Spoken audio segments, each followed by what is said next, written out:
Bad light आप देख रहे हैं और पाकिस्तान की क्रिकेट टीम इस वक्त फैसलाबाद में बैड लाइट्स में गिरी हुई है because of their batting. So far batting का जो आगाज़ पाकिस्तान ने किया वो बहुत ही डेवस्टेटिंग था। फ़खर जमान आउट हुए, रिजवान आउट हुए, बाबर आउट हुए। उसके बाद साइम और सलमान अली आगा की पार्टनरशिप विद स्नेल स्पेस चलती रही। बहुत ही सुस्त पार्टनरशिप है। मुझे समझ नहीं आ रहा, शायद पिच में कोई ऐसी बात है, लेकिन जो सबसे बड़ा जो टॉकिंग पॉइंट है वो है Babar Azam. Of course Babar is your only star at this point in time, batting bowling दोनों में मिलाकर, लेकिन उससे रन्स नहीं हो रहे हैं। आज भी वो आउट हो गए again. Again he was trapped bye a left armour burger. Left armour ने आज फिर उन्हें आउट कर दिया। लेफ्ट आर्मर से जो उनका प्यार का रिश्ता है वो चला आ रहा है, बड़ा बड़ा पुराना है। सेंटनर हो, शकीबुल हसन हो, नसीम अहमद हो, कुलदीप यादव हो, या मैं अगर कोई मिस कर गया तो वो हो, लेकिन ऐसा क्यों हो रहा है? देखें, it's a mental game. Mentally he is down of course, लेकिन जो सपोर्ट पब्लिक की फिर भी उसको मिलती है, माशाल्लाह माशाल्लाह। वो इससे कैसे निकले, बाबर कैसे निकले? I am not an expert in any any way. मैं एक्सपर्ट नहीं हूँ क्रिकेट का, मुझे नहीं पता, लेकिन मैं ऑब्जर्व करता हूँ। ऑब्जर्व किसको करता हूँ? उनके कंटेम्प्रेरी प्लेयर्स को। जो बड़े प्लेयर्स हैं कंटेम्प्रेरी, वो कैसे निकलते हैं। अब बताइए, आज के दौर का जो सबसे बड़ा वाइट बॉल का प्लेयर है वो कौन है? अगर बात करें आप तो रोहित शर्मा है। वो विराट कोहली है। विराट कोहली को मैं सुन रहा था अभी 4-5 रोज़ पहले, तो उसने कहा कि स्विच ऑफ कर देता हूं मैं।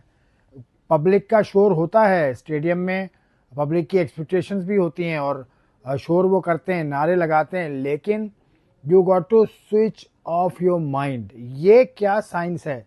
ये क्या ट्रेनिंग है? ये कैसे आती है? अब ये कैसे आती है? इससे जो पाकिस्तान के ग्रेड्स गुजरे हैं इस दौर से, भैया उनसे बात कर लो यार, उनसे बात कर लो। आपको खेलना आता है, आपको पता है कि कौन सी बॉल को कैसे खेलना है।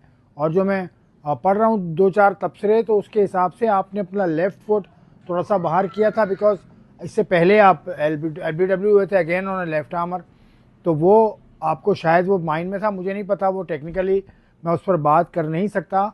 लेकिन आप अपने पाकिस्तान के किसी फॉर्मर ग्रेड से भैया बात कर लो, तब ये शायद मसला आपकी समझ आ जाए।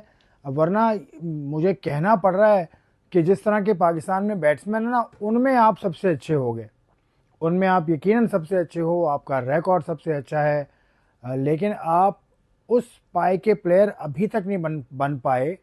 ये मैं कहने में मुझे कोई आर नहीं है कि जहां आपको आज होना चाहिए था। करीब 150 वनडे आप खेल गए, 130 के करीब आप T20 खेल गए, 60 के करीब आप टेस्ट मैच खेल गए, लेकिन आप उस मैार पे नहीं पहुंचे। इसकी बहुत सारी वजूहत हो सकती हैं। शायद आपके साथ जो हुआ, कप्तानी से हटाया गया, कप्तानी दोबारा दी गई, फिर कप्तानी उससे उतार दिया गया। तो ये तो हमारे यहाँ ये तो होता चला है।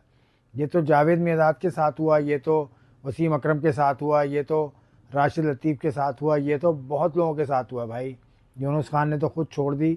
तो ये तो चीज़ें चलती रहती हैं पाकिस्तान में। अगर ये चलती रहती हैं तो इनसे सद्देबाप कैसे होगा इनका? आपको निकलने के लिए किसी से बात करनी मुझे लगता है ज़रूरी है, या करनी चाहिए, या फिर ठीक है आप खेल रहे हैं, आप कोशिश अपनी पूरी कर रहे हैं।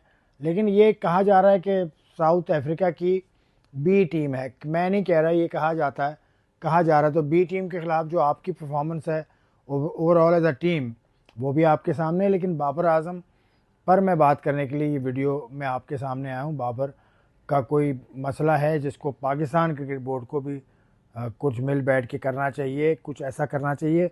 बिल्कुल मीडियोकर बैट्समैन लग रहा है बाबर, क्योंकि 5-6 वनडे हो गए हैं, उसने 50 भी नहीं किया। 100 किए हुए उसको 2023 में किया था नेपाल के ख़िलाफ़। T20 में अभी आखिरी उसने इनिंग खेली बड़े अरसे के बाद। टेस्ट मैच के अंदर उसका उसके बड़ी इनिंग उसकी नहीं है बहुत अरसे से। तो बहुत कुछ है बाबर के हवाले से जिसको वही इस सूरत हाल से अपने आप को निकाल सकता है, मेरा ये ख्याल है। बहरहाल आप लोगों का क्या कहना है वो कमेंट्स में बताइएगा।